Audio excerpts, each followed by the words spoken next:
Hey everyone, I'm Luke, And I'm Max. I'm Zach. and welcome back to the Upside Down Thoughts NASCAR podcast. And we are back at you guys with the Quaker State 400 from Atlanta Motor Speedway, now known as Echo Park Motor Speedway. And Max, why don't you kick us off with qualifying? Straight into qualifying, we see a bunch of Fords up front. It's the Super Speedway way. It's 8 Fords right at the front with Logano on the pole. Josh Berry, a great qualifying effort. Ryan Preece, Brad Keselowski, 5th, 6th. So to see 2 RFK cars up there, it's great work by them. And Alex Bowman's back in 9th as the first Chevy, and Briscoe in 10th as the first Toyota. Yeah, and you mentioned the abundance of Fords in the top 8 here. No surprises at all there. Just incredible at super speedways. And then you see a mix of Chevys in the first Toyota in 10th. And then you see a bunch of Chevys here in 10th through 20th. Here we got Kyle Larson and Chase Elliott and William Byron, 3 Hendrick teammates qualifying inside the top 20. So a great qualifying efforts from Chevys at this super speedway, in my opinion, who have struggled to qualify here in years past. Yeah, then kind of moving along in the 20s, some big names. We see Tyler Reddick, Bubba Wallace, Christopher Bell qualifying 28th, Carson Hocevar 30th. So, looking at kind of at your bracket challenge and seeing some of these big names qualifying a little lower. Like you see Denny Hamlin and then qualifying 33, Ross Chastain 34, Could we be in for some big upsets here? Right, but I feel like this was almost a little bit expected. NASCAR told us that the first race of this bracket was going to be a super speedway, and for anyone that is an avid NASCAR fans or watches at least super speedway races in NASCAR, as they usually are the most watched races, that big names aren't out the front all race. It's not your intermediate, your short track race. We see a lot of these longer shots up at the front. I mentioned Josh Berry, even though he's won this year, he's second. Preece hasn't won. Keselowski, Custer starting 7th, Zane Smith in 8th. So a lot of smaller names up towards the front can definitely shuffle things up a little bit, especially with big racks like we might see in the future here a little bit. Yeah, 100%. And glad, Zach, you mentioned the bracket challenges. This is the first race of it through 5, which, just going right into it with the super speedway is obviously a little bit frightening for some guys who are trying to get the perfect bracket. But, I'll just go over who I had my pick to win was Kyle Larson against Chase Elliott in the final at Indy. So my pick was Kyle Larson to win the bracket challenge. If you guys were wondering, obviously we know that that's not going to happen, but it was worth a try. Yeah, for sure. I had my bracket, which was the same as yours. Zach, I don't know about yours, but Kyle Larson looked like he was going to be the champion going into this bracket, and not to spoil anything, but I already mentioned a super speedway like this can mix things up so easily. And as we know, there's not any perfect brackets remaining. So it's just absolutely wild. Yeah, I also had Elliott and Larson. And we're going to talk about, but post race, there's 0 perfect brackets right now. So just see how crazy this race really was. Yeah, for sure. But, going right into the race here, we got Atlanta under the lights, always a fun race to watch, and one that I would love to go see in person one day. I absolutely love night races in the Cup Series, and I think we do need more of them. But Joey Logano and Josh Berry would lead us to green here on the front row, with Blaney and Cindric, 2 teammates behind them, with 2 more teammates and the RFK guys and Preece and Keselowski behind them as well. So, the Fords were just, all in the front row, as we mentioned in qualifying. No surprises here. And then, through the first 10 laps or so, everyone gets kind of single file on that top line, which is the preferred lane. But, something we haven't seen in years past with the next-gen car, and at this newly repaved and revamped, I guess you could call it, Atlanta, the bottom lane was working quite well for Blaney and Keselowski, to be more specific, with them really contending in the top 5. Usually the outside lane kind of just flies by everyone, and it's kind of like Charlotte, where that top lane on the front stretch is preferred. But with the sun going down and less grip on the track, the bottom lane was definitely one that would work later in the race for sure. Yeah, and we're going to end up seeing a lot of moves as a result of this bottom lane really coming alive, allowing you to make passes going from the top to the bottom, from the bottom of the top, as this whole racetrack is raceable, which kind of sounds funny to say. You would think, oh, well, they should be able to race everywhere that's paved. Well, no, some tracks are specific lines. If you get out of the resin, you're loose, your car's tight, it's not turning. So it's really interesting to see here. I'm glad you mentioned with it being a night race, we see a lot less grip. So there's a lot more options, and it's gonna kind of allow us to skip through a lot of smaller things in this race, because as I'm going to say it now, we're not going to be able to mention every pass, for the lead, as I believe there were 54 passes for the lead, which, this is absolutely phenomenal to see, especially for New Atlanta, and to see that the night race really is coming alive more than expected. Yeah, totally. Moving along, we see on lap 10, talked about him last week. Max, you said him moving up big in Pocono, but Carson Hocevar climbs 11 spots up to the 19th position. So just tremendous speed we see out of this kid again. So, he needs that win to get in the playoffs, like we've been talking about, as, we coming back on the back half of the season. So, good stuff early from him. Yeah, for sure. And, Osavar is a guy that's going up against Ryan Blaney in the bracket challenge. And that was one that I spent a lot of time on, deciding who to pick. And as Blaney is my favorite driver, and obviously bias was set in there, to pick him. But I mean, this is a toss up for sure going in this race. And obviously, as we know, Osavar would beat him in the first round, a bit of an upset. But I mean, this kid, I feel like there's no track we go to where Carson Hocevar isn't mentioned at least once. Even if it's for the wrong reasons. I mean, this kid has speed at every single track. So it's a great sign. He is very young. He's making some mistakes, but, I again just want to say it. I feel like there's no track we go to where this kid is not running consistently in the top 20, which, some people may say they don't like him because of, he doesn't present himself in the right way on the track or outside the track. But I mean, I have a lot of high hopes for this kid. So just, seeing him run this well in his only second year in the Cup Series is still just great to see. Yeah, and I kind of want to build off of what you said with the top 20s. A lot of people say, like, oh, top 20s isn't good. If you're running top 20s, you're not competing for wins. You're not even in the playoff picture, but he's not running for a great team. He's really young, so he doesn't have near as much experience as the guys he's racing against that have been in the series for, some guys 10, 15, 20 years. So to see him consistently putting up these runs, like he's been in the series for 10 years already, and he's a well-seasoned veteran, and not being one is insanely impressive. And it's something that, we haven't seen in really a long time. And, we've all talked about it off the podcast, but, this guy is he the next rising star? Other names in the conversation, there's Connor Zilish, like he's a big one in the conversation, Corey Heim coming up from the truck series. But, I think this is the guy that already being in the Cup Series, but when you think of a young driver with so much potential, and we say it week in and week out now, but Hocevar is the name you think of. Yeah, 100%. Absolutely love the points that I made there. And just to prove our point more, I mean, he started in the back half of the field, and by lap 30, I mean, he's battling three wide for the fifth position with these forwards who are running exceptionally well. So, the drive off that this kid has at some of these tracks is just truly incredible to watch. But, just moving on forward in the race here, we'd really see Brad, kind of make his way up to where Logano and Barry are. We're a little bit ahead of the field.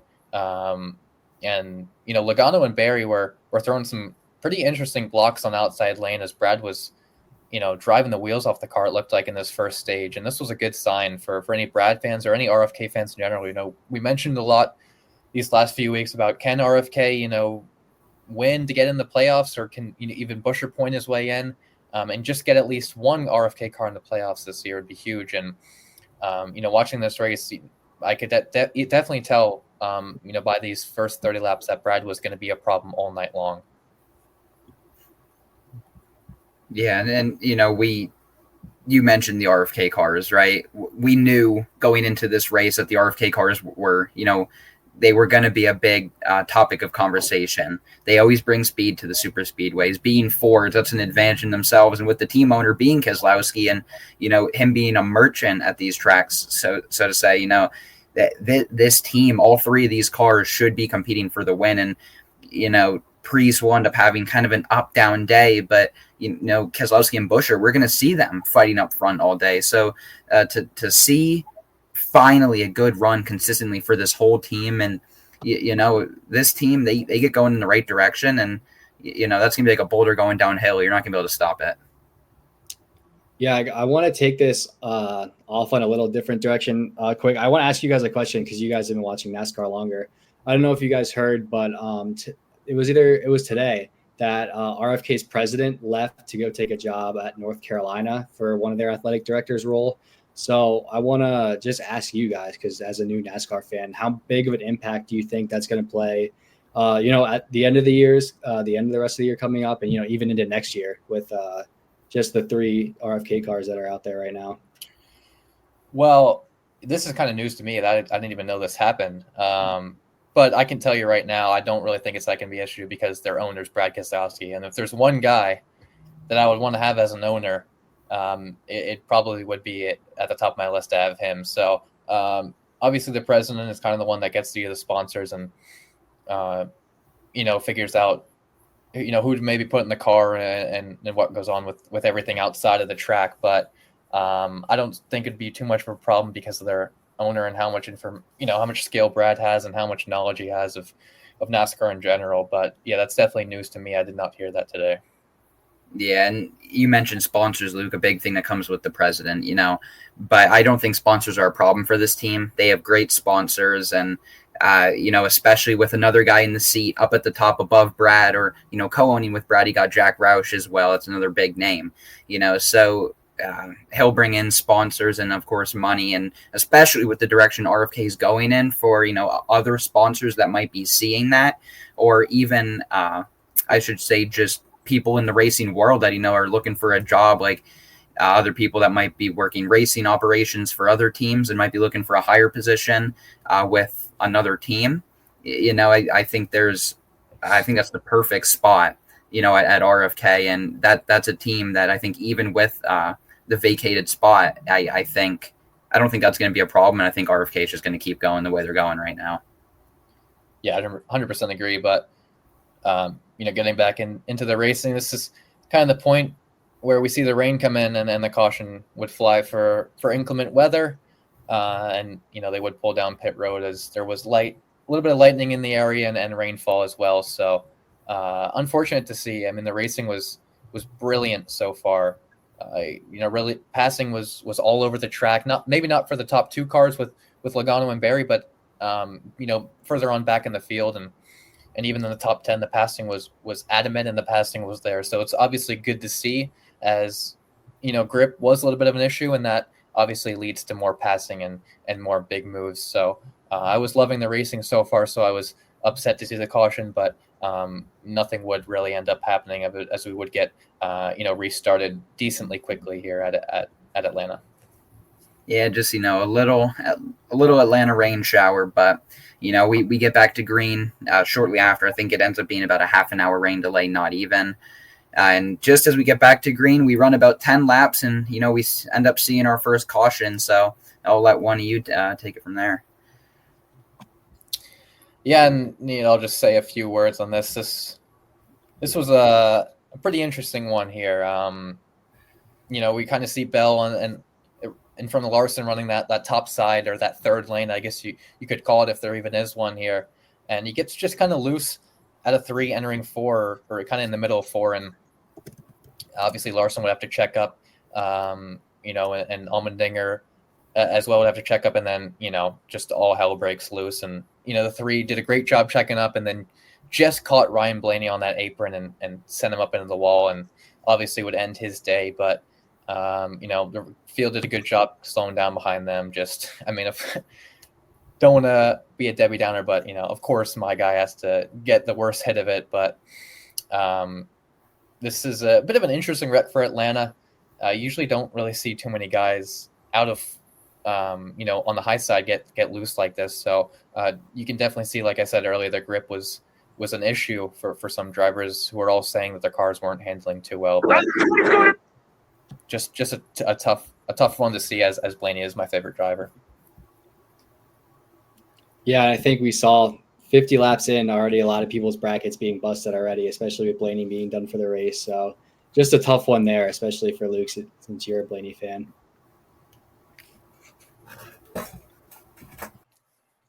All right, guys, sorry about the cut there, as we had some technical difficulties. I think, Zach, you were talking about the wreck a little bit, so if you want to get back into that, we can right away. Yeah, it was just a tough one for Bell, but I was kind of referring more to the bracket challenge. Yes, 50 laps into the first race of the challenge, everyone's all hyped him in their brackets, trying to get that $1 million, and then 50 laps in, I mean, probably half of the brackets out there already busted, seeing Blaney being done for the race. So, just tough one there for him, especially you, Luke, being a big Blaney guy. So. Yeah, and I wanted to give a little more of an analysis on the wreck itself. So, in our notes, as I see, it says Bell actually gets tapped here. I don't see anything in all the replays I've seen. I see it kind of looked like it was just lack of grip and just spun out of the corner, and kind of just the car stacked up behind him. But I find that really interesting that we don't really expect. You mentioned it already, Luke. We don't expect to see cautions like that at Atlanta.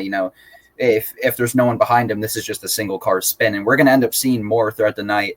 So to see that is a little interesting, and I'd kind of like to know a little more about that, which I just really haven't got the chance. Being caught up on podcasts now, we don't have our time to dig and find our information that we've been able to, but it's something I definitely want to know more about. And I just want to say, you would think Ryan Blaney would retire that paint scheme after all the hard hits that car has had. That, man, he just can't get a break when he seems to run that paint scheme. Yeah, I mean, Daytona, I think 2 years ago, almost 2 years ago now, in the night race, just ate the wall.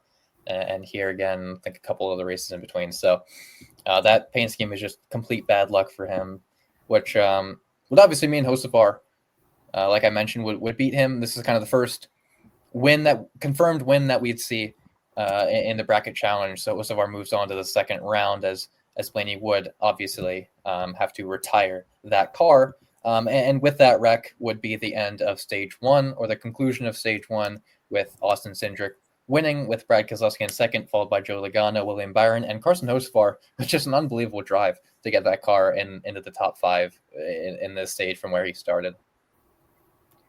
Yeah, for sure. The fact that some drivers are able to just drive their way to the front whenever they want to in stage one, because, not all drivers are going. You have some drivers that have wins already that, don't need the points. They're there, to win the race, to add another win to the seasonal resume. So for drivers like Hocevar and some others that we see that are like, we need these stage points. We're not locked in with a win. We need to go. These points mean a ton. It's really great to see that, when they know they need to go, they're able to grab that sixth gear, so to say, and, go. Yeah, 100%. And I love how you mentioned that the guys who are just outside that bubble, or even inside that bubble, who aren't, truly locked in, it's go time, and they know it. So we're really starting to see that with some of these stage finishes that we're seeing, and these these moves or these passes, so to say, that we're kind of seeing in these early stages. But, with the end of stage one, we'd see, most guys come in. Chase Elliott, who stayed out, and then SVG, who took a little bit less fuel than everyone on, would emerge off pit road first. So followed by his two teammates of Chastain and Suarez. Obviously, a bit of a gamble here for Trackhouse, as opposed to everyone else on this pit stop. So just a few notes there on the pit stops, if anyone was wondering. Yeah, those pit stops, that gamble is going to end up paying off because, just as we get to green, there's nothing to really even say about the restart. First lap, we're green. We see the big one. And I mean the Atlanta big one, I believe. I don't know the exact number. Was it 24 cars involved? I think it was 23 or 24. Yeah, I was going to say 23. And, this all a result of Hamlin getting loose. It looked from the top lane. It was kind of strange. Luke, I'll let you kind of analyze that a little more. It was definitely kind of strange, just off the restart, a lot of cars right there. Tough to see who you could exactly blame it on or what the, perfect cause of it was. Yeah, I agree with Hamlin getting wrecked. It almost looked like Nemechek or whoever was in front of Hamlin kind of checked up a little bit on that third lane or the outside lane on the backstretch, and kind of an accordion-like wreck. And Hamlin being on the top would almost look like he hit the brakes a little bit and spun his car to the left. And then just absolute carnage here entering turn 3. And, if there's a driver that you think was in it, I guarantee he was in it. So at this moment, I was just almost deleting my bracket off of the NASCAR app and just calling it a day. So very, very unfortunate for a ton of drivers, including Hamlin, who who's the number 1 seed in the bracket, going up against Ty Dillon. So lots of upsets were caused by this wreck. And Zach, I don't know if you have anything more to add on the wreck, but if you do, go right ahead. Yeah, it was just, I think, like you said, an accordion effect. I was watching Denny's podcast earlier today, and he, they talked about the wreck, and he was like, was I the one to cause the wreck? And like, he was like, talking more about it, and he was like, it might have been his fault. He, maybe should have stayed back a little bit instead of getting too close to the car in front of him, and that caused the accordion effect. But then yesterday I was watching, Steve Letard's podcast, and he had Todd Gilliland on, and he's like, well, maybe it was my fault for the wreck. So really, I think it was just like cars were so bundled up, there was like the accordion-like effect. And realistically, it probably wasn't any single person's fault. It was just, cars got too close together, and, the big one happened. And like you said, Luke, the brackets are completely busted after this one. I mean, we see so many cars out. We see the biggest upset of all, Denny causing the wreck. And, as we're going to see, Ty Dillon upsets him. So there goes the number 1 seed, probably most people's champion. Just really, really rough day for brackets out there. Yeah, and going back to the wreck a little bit, away from the brackets, and Zach, you mentioned the podcast. I'm really glad you mentioned the podcast, because you kind of get those perspectives of the other drivers, and it kind of brings me to this point where I think, not all drivers, I don't think, were trying to go. It was the beginning of stage 2. I saw, I think, another podcast. I think it had Logano on, and he was like, this was right at the beginning of stage 2. He's like, and everyone just was going. There was no one lifting, down the back straightaway to let people in. I think it caught a lot of, especially the Fords, off guard. I think the Fords thought it was going to be more of a fuel-saving game, go single file for, 50, 60 laps. And, I think it was mainly the Toyotas like Nemechek, Hamlin, and, even Gilliland. He's not a Toyota, but we see some of these other cars that are like, it's time to go. We got to get to the front so that, if this crash does happen or whatever, and, even rain, because rain was a possibility throughout the night. If one of these things comes, this race could be over. Yeah, I'm glad you mentioned the more analysis on it. And I 100% agree. It's it's almost like we were watching the end of stage 3 or like an overtime restart. I mean, they were nose to bumper fully through the field. So it definitely, I think I agree, caught some of the guys off, and more guys probably wanted some more room, and it just wasn't having it. So I think that could have definitely caused the wreck, more than any single person's fault. But obviously the red flag would come out for this just insane wreck, to clean up a bunch of debris and get all the guys on the tow trucks and back to the garage area to see if they can fix up anything. And obviously this would give some opportunities for some pit stops and gaining some track position for some guys. But Chris Buescher, first time we're seeing that beautiful Cinnamon Toast Crunch paint scheme on the front row with Ty Gibbs on his outside. Yeah, and you mentioned first time seeing these cars up front. These are cars that benefited on that pit strategy, got in front of the wreck. So we see SVG. He's on the inside with Riley Herbst, shooting for second right off the restart. And for a little while, obviously he will end up spinning out. But I thought Riley Herbst was going to win this race. That car was fast. He led a few laps. And just to be able to see that at this new Atlanta, I mentioned it already, but that anyone can really lead laps whenever they want to, just based on pit strategy, is just really cool to me. And I really enjoy that. It puts on a really great show for fans. Yeah, you mentioned anyone winning this race on pit strategy, and that I think mainly that is a factor of it. But I think anyone can win this race because of how much influence the driver has on this race and not the car. You look at the next gen races at super speedways like Daytona and Talladega, and I don't want to say it's all luck. Who's up there at the end, or who's able to drive. But I feel like the drivers don't have too much influence at super speedways. As opposed to earlier generations of the car. There's a reason that they said Dale Sr. could see the air, or Jeff Gordon was so good at super speedways. And looking at this Atlanta race, it's almost like these drivers were fully influenced, and the car really wasn't a factor, as these guys were just ripping it around people and driving their way through the field. So you mentioned Riley Herbst gaining a bunch of track position, and he was able to do what Hocevar was doing, just passing a bunch of people. And at some other super speedways, it's really not that possible for him to do that. So I think Atlanta is the revamp is kind of just molding into just an absolute elite racetrack for the next gen car. And I was having a blast watching this race, even though my favorite driver was out. Right, and there's one more thing I want to talk about briefly, and it's that the driver's perspective on this. When we back had old Atlanta, the drivers loved it. Fans hated it. It was a boring race, but it was good for the drivers. That wherever they started, they were able to maintain, get their points, and get out. But now with this new Atlanta, the drivers hate it. Gives that super speedway feeling, which it now is, and with the package, and the fans love it. So, sometimes they got to trade that perspective a little bit. And I started hearing on some podcasts as well that, some drivers are starting to come around to it. They're starting to open the door and say, old Atlanta was great, but, maybe this new Atlanta is not a terrible thing. As Luke, you just said it, all the drivers being able to do whatever they want. That's just a huge thing. When the drivers are able to control where they finish and their car can't hold them back, is just makes a race 10 times better. Yeah, I 100% agree. I think the repave, I was skeptical of the repave at first because I loved old Atlanta as I only got to watch it once. But the repave is just molding itself perfectly for this car.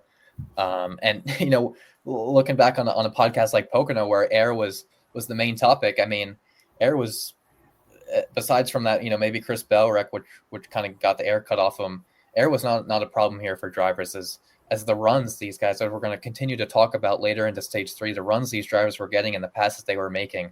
Atlanta is up, kind of going up in the top 3 of my favorite racetracks for the next gen car. It's absolutely wonderful to see a repave be successful in the next generation of NASCAR. Yeah, and we're going to end up seeing a little bit of a green flag run here, getting back into the racing. And the green flag run will continue, but I did want to mention this. This is a huge point of the race, and I texted you when this happened. Stenhouse bouncing off the wall, breaks a toe link, and does have to pit under green, goes 2 laps down, right? So let's just keep that in mind, that there is only about 22 cars on the lead lap at this point in the race. With how many cars that were out, there were 10 DNFs from the big crash. Blaney was 11. So, just think about that already. And to think, I said, you watch, Stenhouse is going to be there at the end. And Luke, you were like, there's no way. But just the racing and the way the cautions fell in this race, where Stenhouse will be at the end of this race, I think is just a prime example of why this new Atlanta is such a great racetrack. But, the race is going to continue to go green, and no later to Stenhouse pit. We see him get one of the 2 cautions he needs to get back on the lead lap. Riley Herbst is going to spin out of the groove in turn 4 and slide up the track and take, I believe it was Todd Gilliland with him. Yeah, and, going back to the Ricky point, I mean, I don't know, obviously you mentioned the toe link being broken, and going 2 laps down is a struggle at any track. But if there's one track where you can drive from last to first, I mean, Atlanta is the one that comes to my mind now. So you would get this caution from Riley Herbst, and only being a lap down, and Stenhouse being as good as he is at super speedways and in this car, and even cars prior, you got to watch out for him.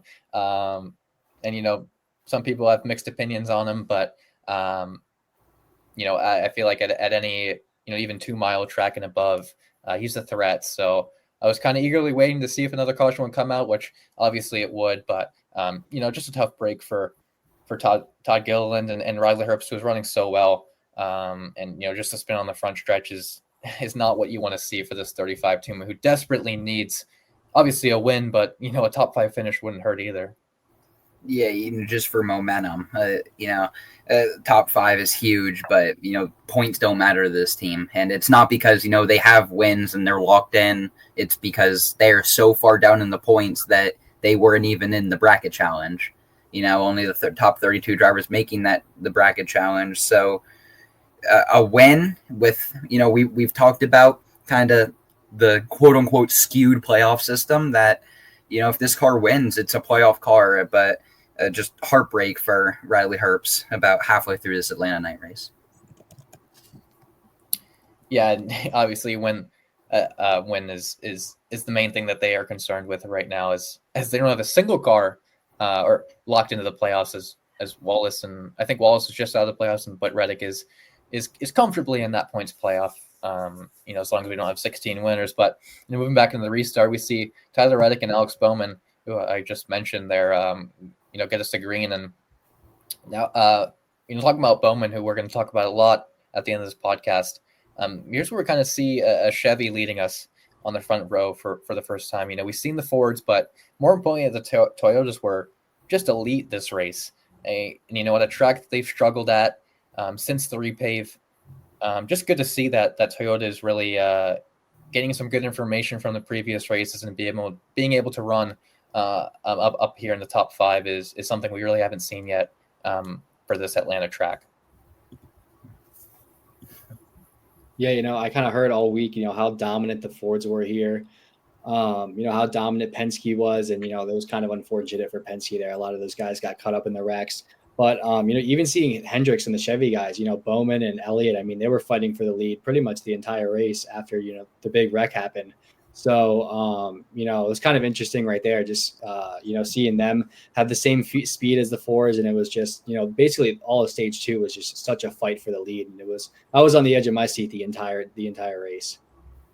Yeah, you mentioned the fights for the lead and being on the edge of your seat for, the rest of the race. But how about the last, 40-some laps of stage 2 here? It's just jostling for position, really just every position inside the top 15. People want stage points. People want that playoff point for winning the stage.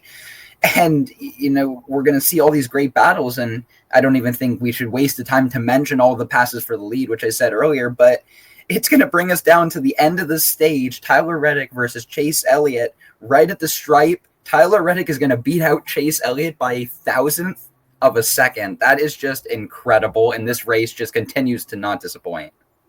Yeah, and watching this, I thought Elliott won. And that just goes to show you how close it was.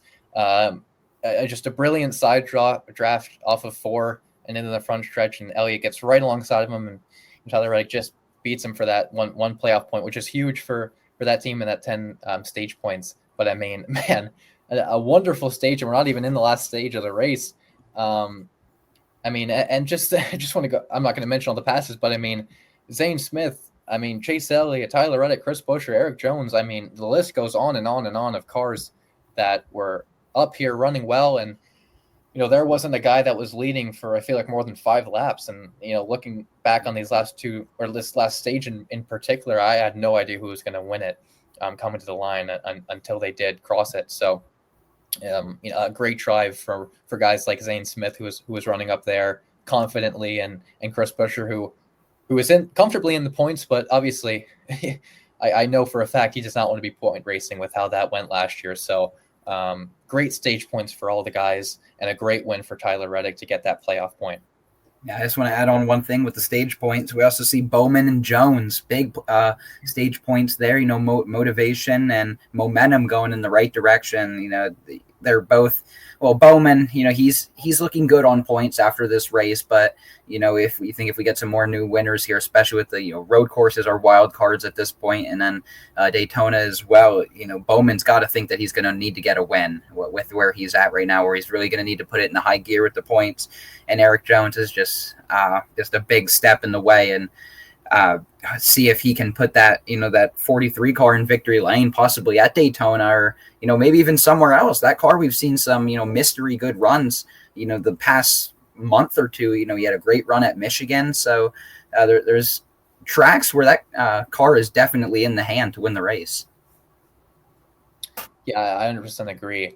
And, starting stage 3, I'm going to continue to say this as we have Chase Elliott leading us, who does not have a win yet. But if you are, in the top 5 at the end of the stage and you are not in the playoffs, this is prime time to lock yourself in. And I'm going to continue to say this week in, week out.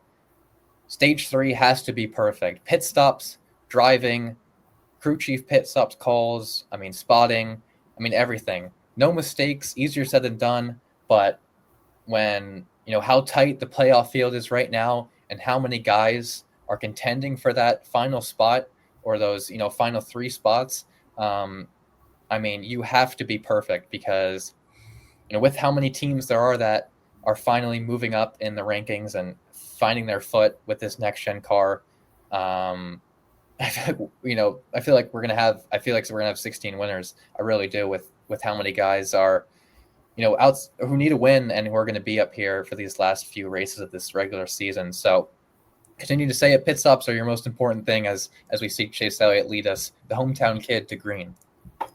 Yeah, no later do we get back to green. We see another spin. This one is the 88 Shane Van Gisbergen down the front straightaway. It looked like he got together with Ty Gibbs and Nemechek running 3 wide and kind of just got shoved out of line, spun through the infield. Nothing super crazy, but it will bring out a yellow with about 75, 80 laps to go, and will really bring us down to the end here. And with the racing we saw in stage 2, you can only imagine what we've got coming up here towards the end. Yeah, and on this pit stop, it's another big one here as we see Bowman, Keselowski, and Elliott up to stay out. So we can see the theme with Hendrick and trying to stay out for that track position. And we see the teammate of Brad Keselowski, Chris Buescher, not far behind him on this restart. So this is where teammates are important at a track like this. Obviously not as important as a bigger super speedway like Daytona or Talladega, but having a guy like Alex Bowman and behind Chase Elliott is huge, just to help him because, as we're going to continue to talk about, these passes for the lead were happening every single lap. I feel like what we're seeing, Brad Keselowski, pass Alex Bowman and Tyler Reddick, and Justin Haley was having a great day and third, continuing to pass them. So, the last thing these drivers want, I feel like, is a caution, and that's just what we're going to see as Bubba Wallace running in 12 spins down the back stretch and makes pretty hard contact with the inside wall. So, just unfortunate if you're leading as you want this thing to stay green, but this would definitely help out Stenhouse as he was going to continue to talk about him. I know we didn't mention him on the last one, but he was on the lead lap. Just driving the wheels off the thing. I'm going to continue to say, if there's a track where you can go from last to first, this is it. So we are seeing it right now, and I was kind of biting my words as I said he wouldn't be able to, contend for the win. But here he is proving me wrong. I was loving this, and you just kind of beat me to the point. I was gonna point this out, but you mentioned driving the wheels off this thing, and it brings me to another point. He was fighting 2 laps down with Michael McDowell and Austin Dillon as well. So even though he was getting the free passes, those free passes weren't free. He was still basically in a race 2 laps down. And to be that lead car twice over on 2 laps down to 1 lap down to getting back on the lead lap when Wallace spun and, kind of throwing his card right back in the deck coming to the end here. It's going to make it real interesting because how scary he can get towards the end of these plate races. Yeah, I was rooting for him for sure, as I would love to see him get back in the playoffs. But moving into the restart, we see Haley and Ty Gibbs on the front row. So I mentioned it, but before the caution came out, Justin Haley doing an incredible job up here for Spire. And then we see Ryan Preece behind Ty Gibbs. So I'm going to continue to say it again. If you're up here in the top 5 with in the back half of stage 3, it's go time. But cautions breed cautions, as I'm going to say. So Eric Jones, it's another one he'd spin in 11th. Just a tough break for him as he's running in the top 10 all day. And again, this is going to help out Ricky Stenhouse and just move him up the ladder. So I can already tell that he's going to be up here. Watching this race, I could already tell that he's going to be a problem moving into lap 200 here on the restart. Yeah, and getting back to the Jones spin here, this is the last 3 spins we've seen at this point. SVG's was with contact, but Bubba Wallace just exiting 2, got loose. It looked very similar to the Christopher Bell spin, which there was no contact on. It's, I think, just the lack of grip and the driver's not exactly being used to it, but I don't think it's anything super out of the ordinary. And this car will just be able to throw on 4 new Goodyear tires, and we'll be right back in the race. So to see him just spin, make a nice save, and get it to pit road with no damage and stay in the race is a great job by the whole 43 team. Yeah, and we see on the pit stop some guys up for track position in the top 10, like Ty Dillon and Justin Haley. So obviously track position was going to be more important moving into stage 3, like I mentioned earlier. So but we see Chase Elliott again, the hometown kid. Ryan Preece, who is a little bit outside that, or I should probably say well outside that playoff bubble, with Brad Keselowski behind Chase Elliott. So 2 RFK teammates and a Hendrick guy in front. It's obviously going to be an issue as we see Brad Keselowski pass for the lead, but no later do we see that. I'm going to say it again, cautions breed cautions. David Starr, who was multiple laps down, unfortunately, the same wreck, spins to the infield grass, just a lack of grip, and doing a good job trying to keep that car moving through the grass, but unfortunately he would get stuck, and the caution would have to come out as he was be stopped on the front stretch. Looked like exit of pit road here. Yeah, and there's nothing really to add on to that crash there. But what I do want to mention is we see Michael McDowell get another free pass here. He's back on the lead lap. So both these other cars that Stenhouse was fighting to get back towards the lead lap with 2 laps down, Austin Dillon and Michael McDowell, both those cars are back on the lead lap now. So what was 21 cars on the lead lap is now up to 23 at this point. So to see the fact that we've had so many cautions and there's so many cars lapped down, basically off of damage, not off of getting lapped on the racetrack, and knowing they're competitive and have a chance to win this race and that they're going to be driving towards the front at the end of this race is just so entertaining to me. And, I feel like in the time we've been watching NASCAR, it's something I've never really seen before, as the way that a race has gone. And, off this restart with Chase Elliott leading, 50 laps to go, we see Keselowski makes another bold move to pass Elliott. And then you're back in fourth. We see Alex Bowman and Ty Gibbs, create a 3-wide situation to get any spots they can. And usually when you see these multiple car wide passes, we kind of see the front guys maybe pull off a little bit and get over to a second lead or whatever, and kind of put the guys behind them, even further back. But I mean, these guys were bumper to nose to bumper and staying behind the leaders and, really keeping pace. So, this was just incredible to watch, as I feel like there was a pass every single corner in the top 5. And, no one was safe from getting passed for the lead, which was very interesting to see. So, at this point, I had no idea who was going to win this race as we have 50 laps to go here. Yeah, it was honestly completely up in the air. A big thing with the teammates, like you mentioned, with the Hendrick boys and Bowman and Elliott, and then you see the RFK guys with Buescher and Keselowski. It was really anybody's game, and it was just, so intense. Like, Luke and I watching it back on our back deck outside. We were on the edge of our seats, this entire end of the stage, just, trying to figure out who was going to win this thing. Yeah, I say it yet again. Just the show that this race is putting on is just, everyone's standards are just blown out of the water at this point. There's everyone feels like they're living a fever dream. I believe I might have even sent that as a text. I was like, this race has been so good that it doesn't even really feel real at this point.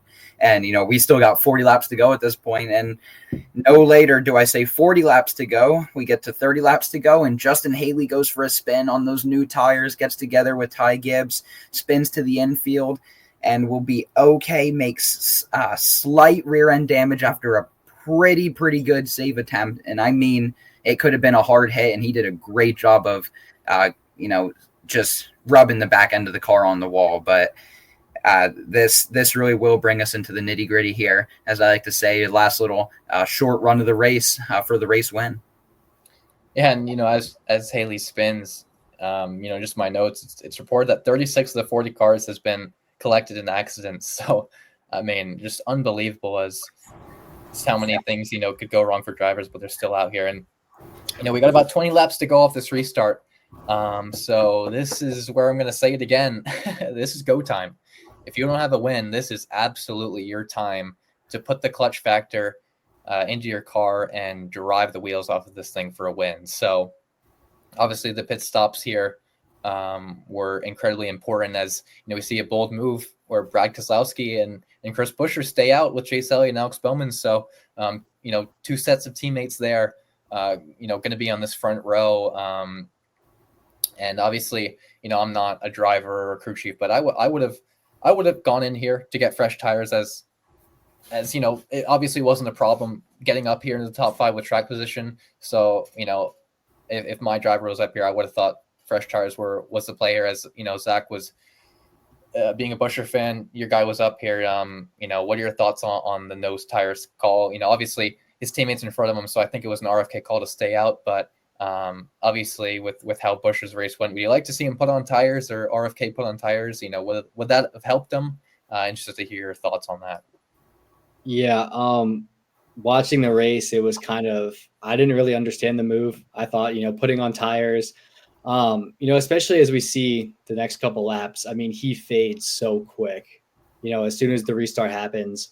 And obviously, like you said, Luke, I think it was more of an RFK call. Brad was fast the entire night. You saw Chase and Bowman up there, so you knew you were going to need a teammate up there to win. And I think the game plan was to probably have Buescher push Brad for the win. And I think that's probably the main reason why he stayed out. It's hard to speculate, but as we're going to talk about later in the race, I mean, we see Reddick and especially Stenhouse. I mean, with the fresh tires, I mean, they shoot up, gain a bunch of track position. So, I mean, we saw 5 laps, after the restart. I mean, getting tires was the right decision. And I think even if Brad and Buescher pit and Elliott and Bowman stay out, I think they still even get up there into the top 5 and still have a chance to race for that win. Watching what Buescher said after in his post-race interview, he said, he didn't want to, waste that track position being up there in third. I don't know. I think that's just kind of like a cover up. I think the whole plan there was for him to stay out, help Brad push for the win. But I think in hindsight, he definitely should have pit. I would have liked to seen him and Brad pit and see if they could have fought their way back up there in the top 5. All right. I totally agree with you. And, I have 3 little points here. And the first one is this is a whole aggressor versus defender strategy. You stay out, you block for your life to win the race. You go in and, you basically try to make moves for your life to win the race. So it's kind of a tough decision. But with what we're saying earlier, this has been a driver's race, not a car's race. And what we mean by that is the drivers have the ability to almost choose where they finish with the moves they're able to make. So, with the tires, you just think you have to make the tire call. And what I don't understand is RFK had the track position already. So why not pit? You lose 2 spots? So I don't know. And they're going to be able to work together. And as we'll see, it's going to end up panning out for Hendrick better than it will RFK. But it's just such an interesting decision as, we see. I'm going to use Stenhouse as an example again. He'll end up having an equipment interference penalty and has to restart all the way in the back. But with the fresh tires, he will drive from 20th. And, he's going to finish. Well, he's going to finish outside the top 5. But, going into the white flag, he's in top 3. So it just really goes to show you that you would think that you had to take tires. And I don't know if it was just a pitting mistake by RFK or, I don't know. I almost feel like it was a mistake. Yeah, and, off the restart, it was kind of working out for him.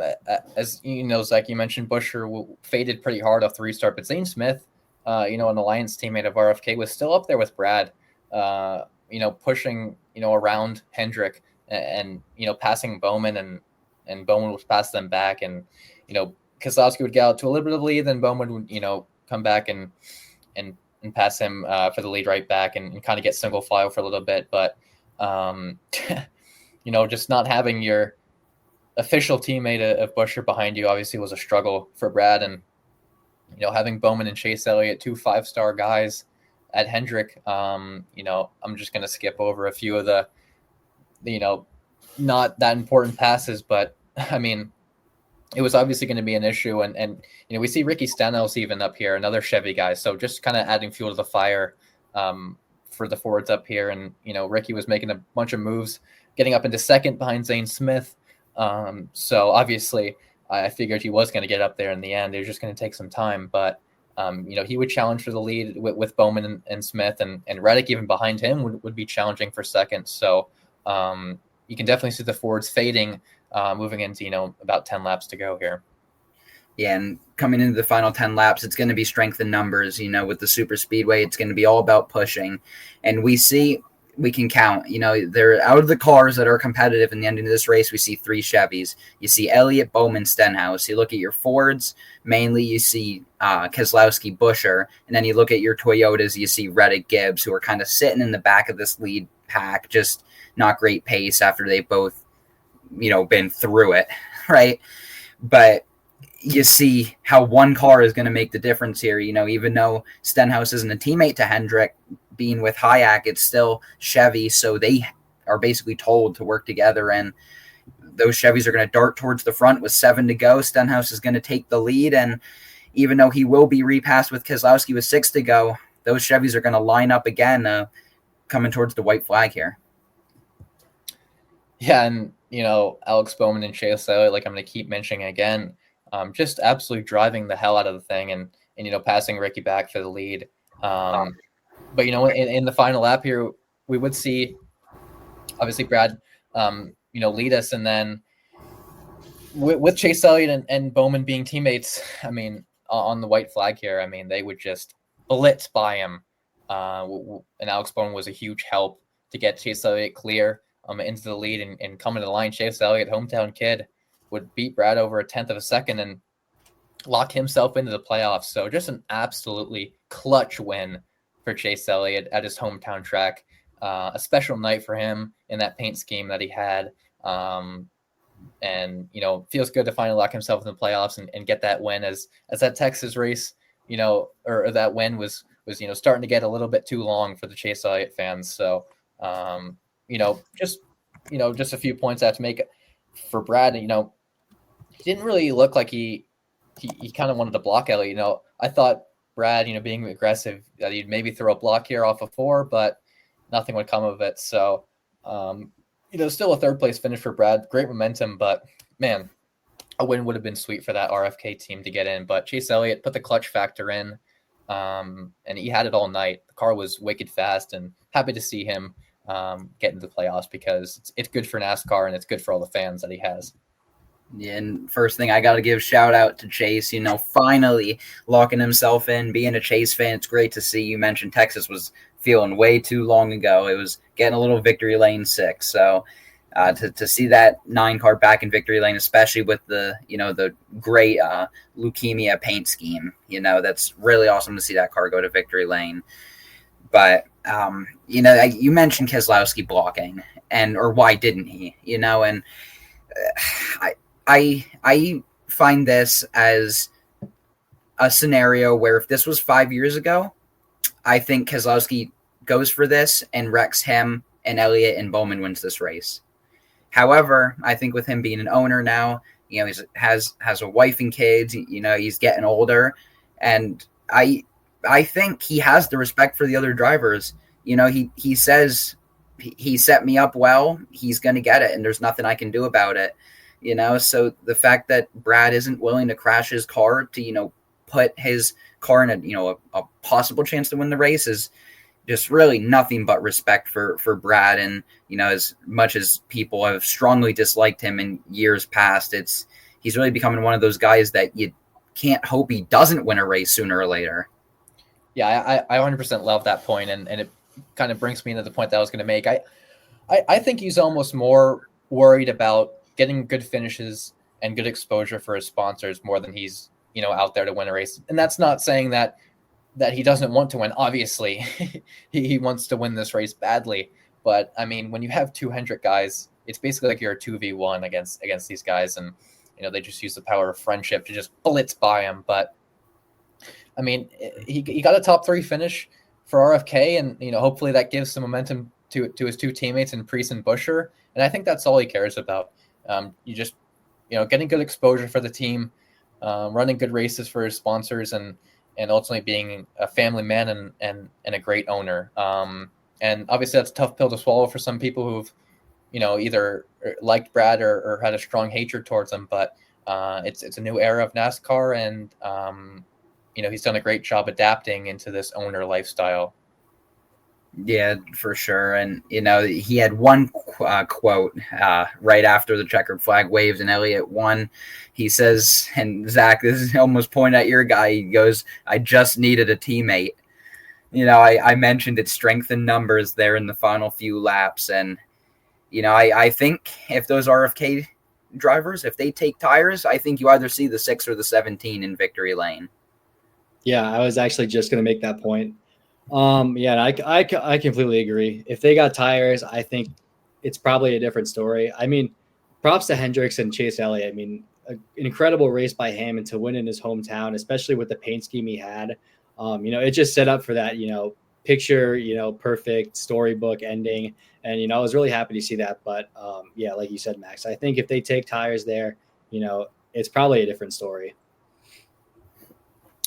Yeah, I would love to see it play out that way, but unfortunately, or fortunately enough, I just want to point again, a great drive by Chase Elliott, get himself back in the playoffs. Like I said, good for the sport, good for all the fans, and just great driver overall.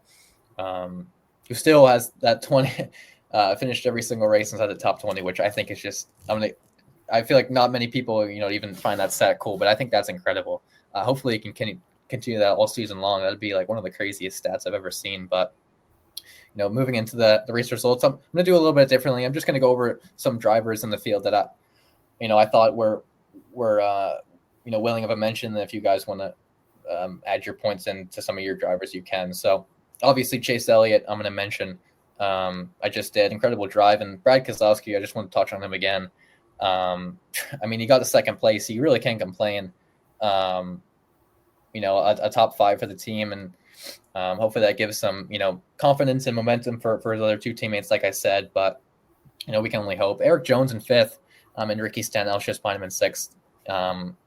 Great points day, but unfortunately points don't matter too much for these guys, as they are probably going to need to win to lock themselves in the playoffs. But again, momentum, it's huge.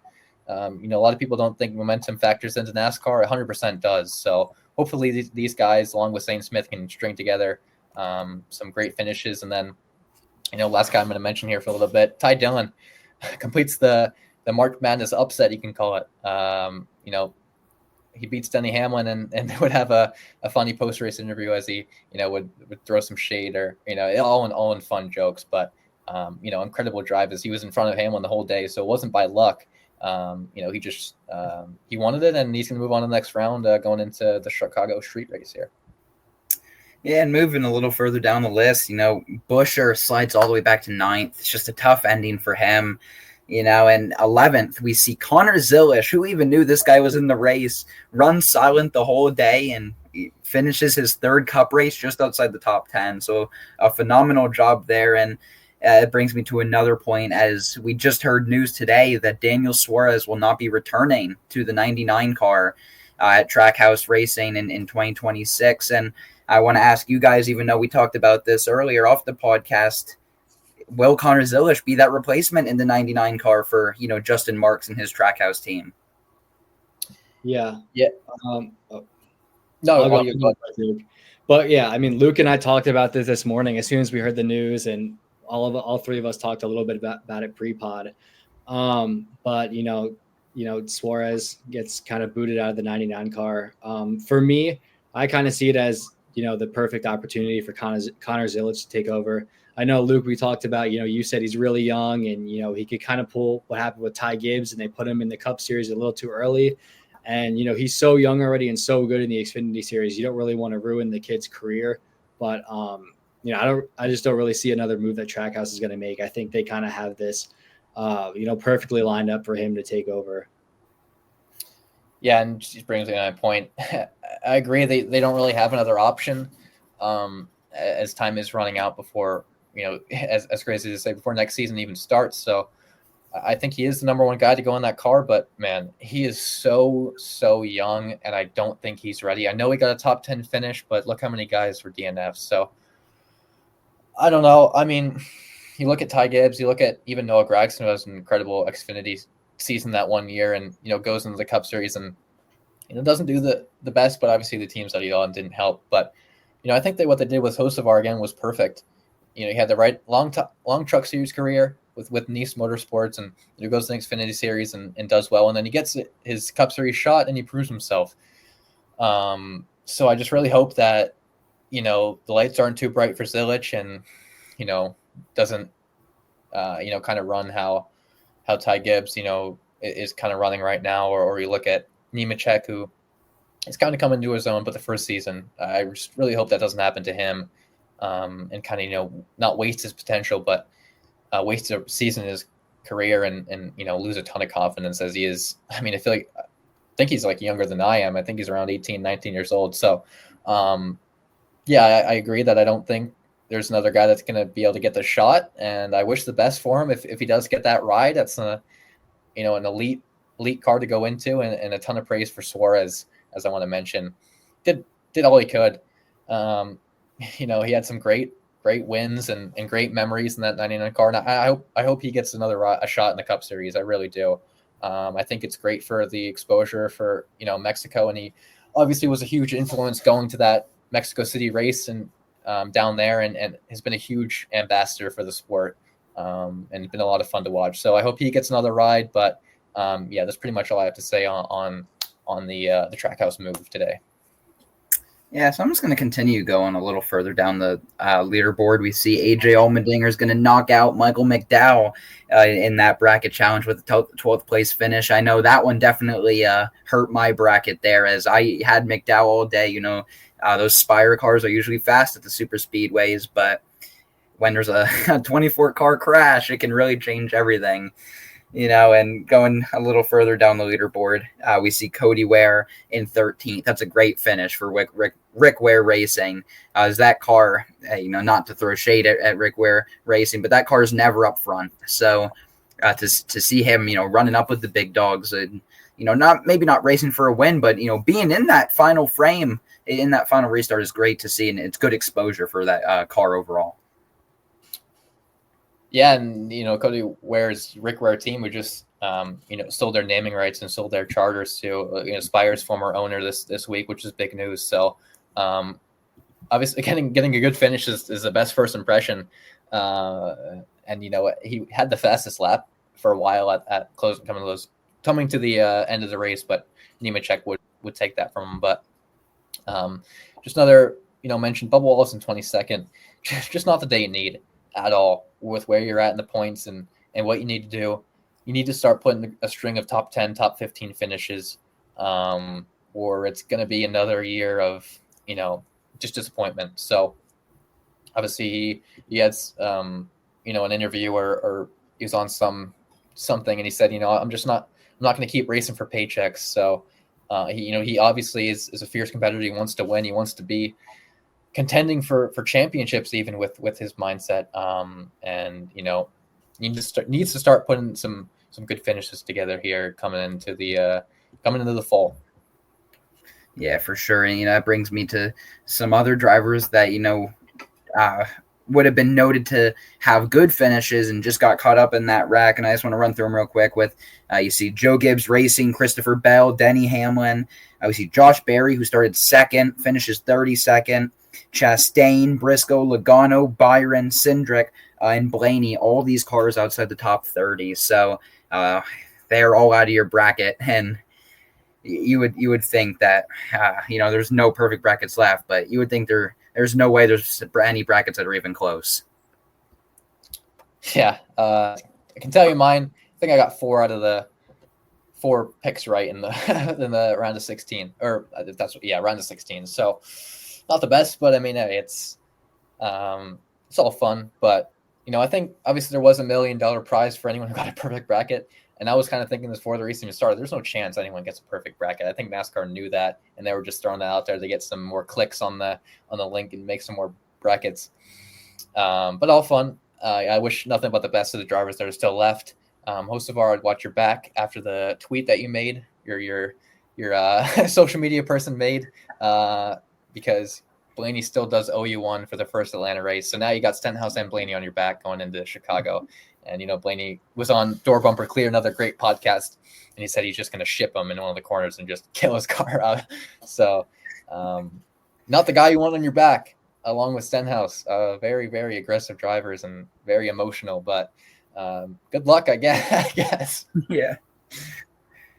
Oh yeah, it's going to be interesting, coming into the final stretch here as we really approaching playoffs. But I mentioned approaching playoffs, and you mentioned Chicago. Well, why not throw out our picks, to win Chicago next week as we get into back-to-back road courses here, as with Sonoma following it. Yeah, and I'll just make my pick. I'm not going to pick SVG. Again, I don't want to pick the homer guy. I'm gonna go with Mike McDowell.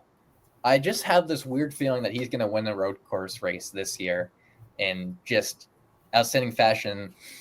Spire has speed there last year, and I was going to go Allmendinger or Justin Haley, who had a great race there. I think 2 years ago now, but I'm going to go with Mike McDowell. I just have a feeling he's going to win his way in. Yeah, I guess I'll go ahead, Zach. No, I don't want to do the kind of coward's way out and take SVG. So I'm going to go with the guy who beat McDowell in the first round of the bracket challenge. I'm going to go with the road course ringer, AJ Allmendinger. I'm going to say he beats Ty Gibbs in the second round. And, it's not what I want to hear for Buescher. So I'm kind of hoping that SVG or somehow Buescher can pull it out. But I think Allmendinger gets it done. Yeah, that's a good pick there. Allmendinger, he's kind of been quiet. He's a road course ringer, but he really hasn't been able to be seen really at this year. And he had a good finish at Atlanta. But I'm going to go a different direction here, and I'm going to go with the 22 team, Joey Logano. And this is probably a little different pick. It's a little more out of the ordinary. But the reason I'm going with this pick is he mentioned that at Mexico City he felt like he had a top 5 car to win the race. And he said, he goes, if SVG wasn't in that race, he thinks he would have been there, at the end, and if cautions kind of fell more their way. And I kind of looked back at the race summary a little bit, and I was like, he would have been if rain didn't, come in the times it did, and, it threw off his tire strategy.